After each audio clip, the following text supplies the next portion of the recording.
Let's talk about my rack first. I'm very proud of this rack. Samson Equipment out of New Mexico built this. It's a humongous rack and it's got virtually every attachment that you can have on it.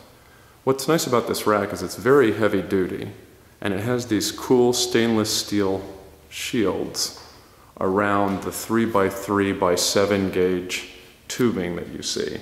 So what this allows to happen is when I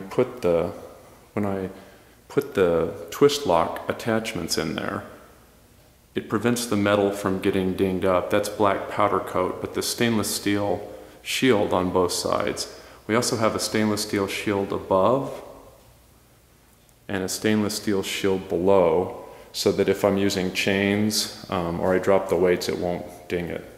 So it's a pretty nice rack. It's a very, very, very heavy. I think the rack itself weighs some 1,000 pounds. You can see it's got a chin dip bar in the beginning, a chin bar up top.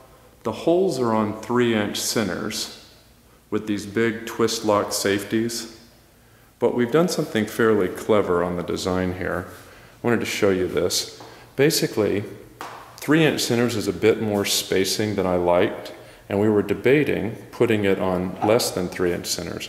But what we came up with is here's the standard safety, and then we have a spacer that just sits on the top of the safety that basically takes 1.5 inches. So what we have now is we essentially have 1.5-inch spacing wherever we want it by the use of that spacer or not.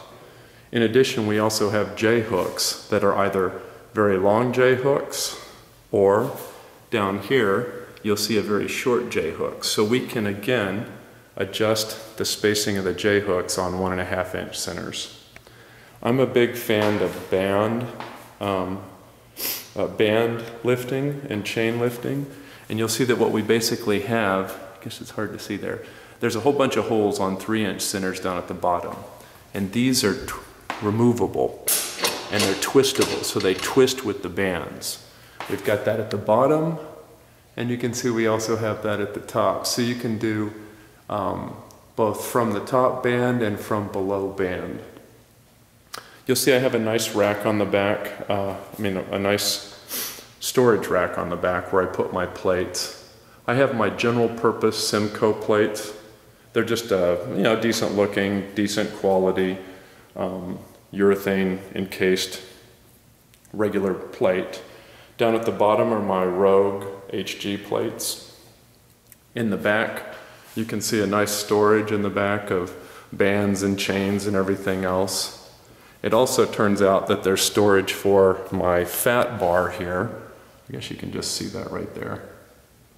That's a nice fat bar that's stored in the rack. And then on the other side, you can see the back of the storage. On the other side, I have more, another bar stored. It's a B&R bar. Now, I've chosen to use an Olympic lifting platform in front. And if you take a look at the Olympic lifting platform, I have my logo. So I have this logo all over the gym. It's kind of funny, a little bit of overkill.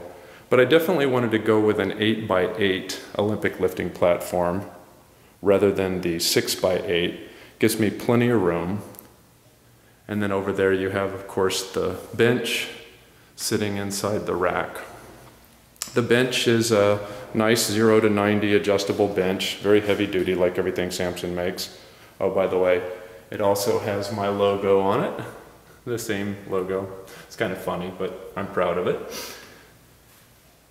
Then what I have is I have Olympic plates. I've talked about these before. These are my WorkSand Olympic plates.